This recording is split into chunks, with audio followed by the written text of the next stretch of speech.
All right, let's just dive right into this explainer and completely demystify the descriptive statistics that actually drive real business decisions. We live in a world that is just obsessed with data, yet so many of us fall into the trap of misinterpreting the most basic numbers. Well, today we're going to fix that. And the absolute best part about this, absolutely no mathematical formulas required, zero.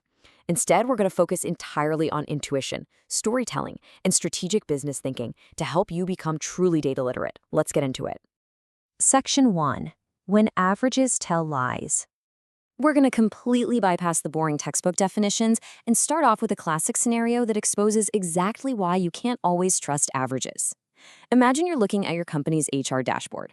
Right there, bold and beautiful, it shows a fantastic average salary of 18 lakh rupees. Sounds like a thriving, well-paying company, right? But wait a second. You look around the office, you talk to your colleagues, and the reality hits you. Almost everyone on the floor is actually bringing home somewhere between 6 and 8 lakh rupees. So picture the scene here. On one side of the room, you've got a hiring manager literally popping champagne, celebrating because their average salaries look incredibly competitive to the outside world. Meanwhile, on the other side, a finance manager is looking at the exact same dashboard, scratching their head, just utterly confused by the day-to-day reality of the payroll. Which naturally leads us to ask this fundamental question: how on earth can both of these numbers be completely true at the exact same time?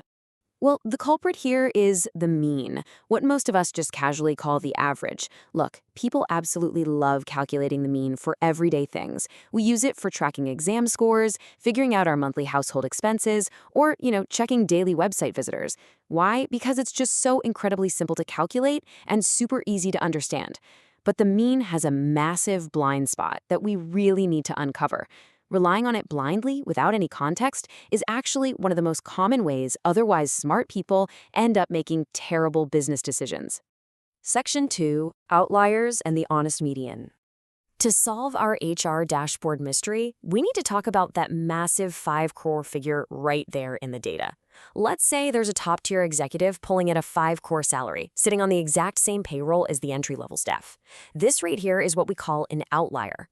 An outlier is just a data point that differs wildly from all your other observations. It could be one student scoring a perfect 100 while everyone else is struggling around 55, or maybe one product selling 10,000 units while the rest barely scrape 100.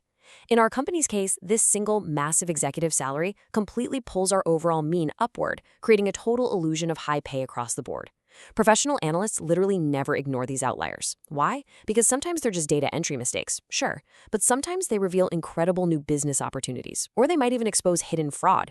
So, if the mean is being completely distorted, what's our solution? We use the median. The median simply lines everyone up from lowest to highest and picks the person standing right in the dead center. Think about it.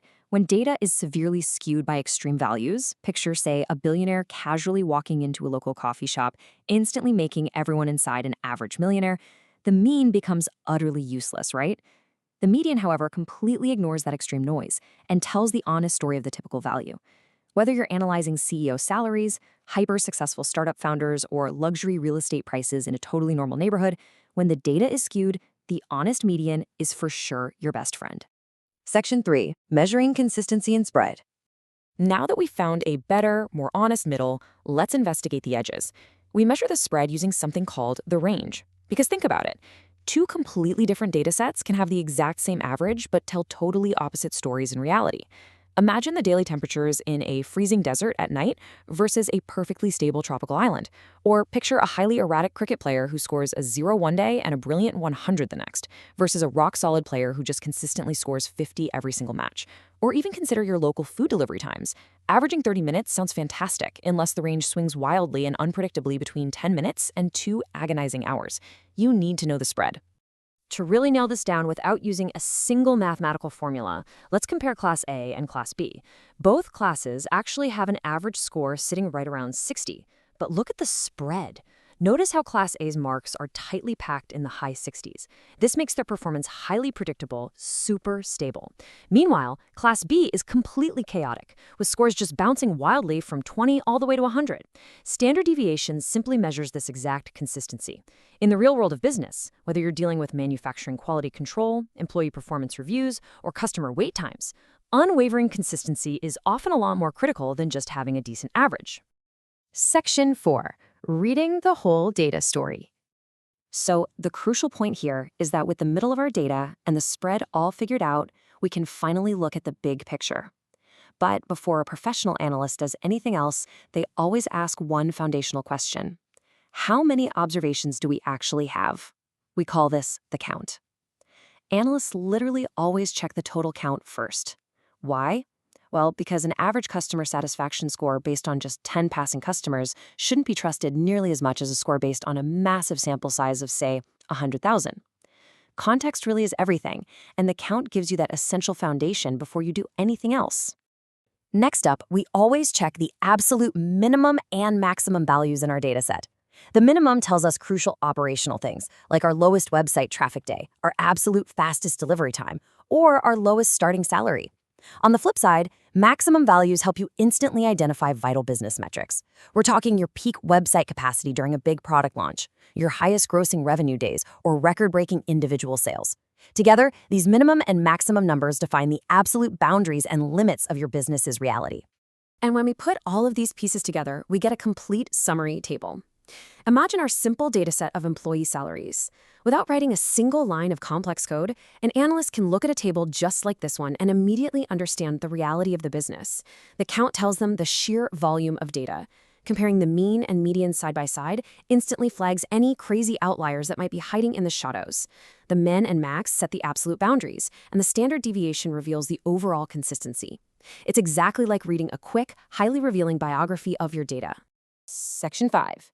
Avoiding common data traps. Now, these descriptive statistics aren't just for spreadsheets. They're actually the universal starting point across massive industries. In HR analytics, they guide literally million-dollar hiring decisions. In marketing, they define complex customer behaviors. They're absolutely foundational in modern finance, healthcare, manufacturing, you name it. And perhaps most importantly today, they are the vital bedrock of artificial intelligence. I mean, before you can build a massive, complex machine learning model, a human must completely understand these underlying descriptive statistics to ensure that AI isn't simply learning from skewed, biased, or broken data. But listen, the road to real data literacy is full of deep potholes. You really have to ensure you aren't making amateur mistakes when reading your dashboards.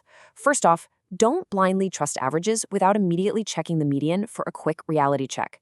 Second, don't ignore outliers. Instead, investigate them, because they could be telling you something absolutely critical about your business operations.